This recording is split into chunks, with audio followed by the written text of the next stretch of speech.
What if your survival depended on a ritual?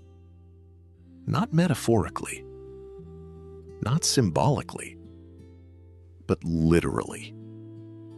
A ceremony where entire cities gathered, believing that without it, the rain would stop, the crops would fail, and the sun itself might not rise.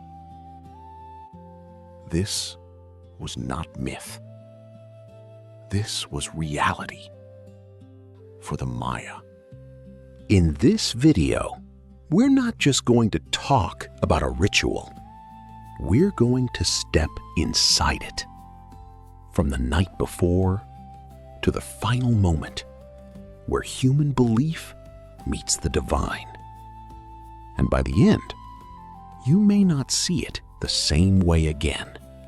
Deep within the jungles of Mesoamerica, a civilization thrived for centuries. The Maya. They built vast cities, charted the movement of planets, and created one of the most sophisticated calendar systems in human history. But their greatest achievement was not architecture. It was understanding. Understanding that the world was not random. That everything, from the rising sun to the falling rain, was part of a delicate balance. To the Maya, the universe was alive. Not metaphorically, literally alive. The sky was not empty. The earth was not passive. The unseen world was not imaginary. Everything had energy. Everything had intention. And most importantly, everything required balance. If that balance was maintained, life continued. If it was broken, chaos followed. But balance is fragile, and sometimes it breaks. Imagine waking up one morning and the rain doesn't come. Days pass, then weeks. The ground hardens. The crops begin to fail. Families begin to worry. Because in a world without modern systems, there is no backup plan. There is only survival. For the Maya, this was not random misfortune. It was a sign, a message from the gods. Something had shifted. Something had gone wrong. And when that happened, there was only one solution. You restore the balance. The night before the ceremony, the city grows quiet. Fires burn low. Voices soften. There is no celebration, only anticipation. Because everyone knows what tomorrow means. At the center of the ritual is a person, a human being, not a legend, not a symbol, someone with a family, a past, a life that existed before this moment. Chosen, not randomly, but deliberately. Because in this world, to be chosen means something far greater than fear. Morning arrives slowly. The first light touches the temple. And with it, the drums begin. Low at first, steady, like a heartbeat.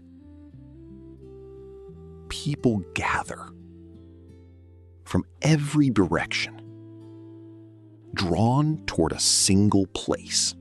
The temple rises above them, massive, precise, aligned with the sky itself. Every step intentional, every angle meaningful. To climb it is not just to move upward, it is to move closer to the divine. Thousands now stand together, watching, waiting. The air is thick, not with fear, but with expectation. Because what is about to happen affects all of them. Offerings are placed, one by one. Maize, the foundation of life. Cacao, rare, valuable, sacred. Copal incense, its smoke rising upward, carrying prayers into the sky. Objects of jade, symbols of power and eternity. These are gifts, but they are only the beginning. Because for the Maya, the most powerful offering is not material. It is life itself. In many ceremonies, the first offering comes not from a victim, but from the priests and rulers themselves. Through a practice known as bloodletting, they pierce their own bodies, the tongue, the ear, or the skin. Not to harm themselves, but to give something sacred. To the Maya, blood is not death. It is life force, the essence that connects humans to the gods.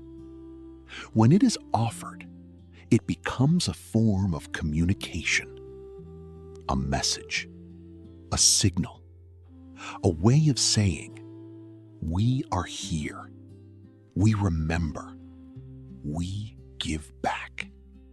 But in times of crisis, when drought threatens survival, or when the balance of the world feels broken, the offering can become greater, more rare, more significant.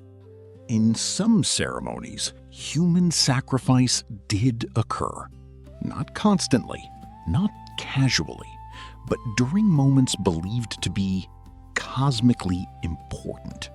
Those chosen were often war captives, or individuals selected for specific ritual roles. To the Maya, this was not seen as cruelty in the way we understand it today. It was transformation, a passage from the human world into the realm of the gods. Animal offerings were also used, deer, birds, and other creatures. But in elite rituals, human blood, especially from rulers themselves, was considered the most powerful offering of all. Above them, the sky tells its own story. The Maya were not simply observers of the stars. They were interpreters, readers of a cosmic language. They tracked the movement of Venus, the cycles of the moon, the path of the sun, not for curiosity, but for meaning. Because every ritual had to happen at the right time, not chosen by humans, but aligned with the universe itself. To act too early or too late was to risk failure, to risk being unheard. Nothing here is random. Every step, every chant, every offering is synchronized with the cosmos. The drums intensify, faster now, louder, echoing through stone, through bodies, through the air itself. Voices rise together, not separate, not individual, but unified. A single sound from hundreds, from thousands. The smoke thickens. The fire grows brighter. The world begins to feel different. And then something shifts. For a brief moment, time seems to stop. The drums fade into the background. The voices disappear. The crowd disappears. There is only this moment. This is what they have been waiting for. Not just today, but for generations. The point where belief becomes reality. Where the human world touches something beyond it. Not imagined, not symbolic, but real to them. And then it ends. The drums fall silent. The crowd begins to disperse. Life returns to what it was before. But something has changed because the balance has been restored. Today, we look back on these rituals and question them, try to explain them, even judge them. But to truly understand them, we have to see the world as they did. Because if you truly believed that your actions could keep the sun rising, could bring the rain, could save everyone you love, would you have done it? Inside a Mayan ritual ceremony, we don't just see history. We see belief at its most powerful.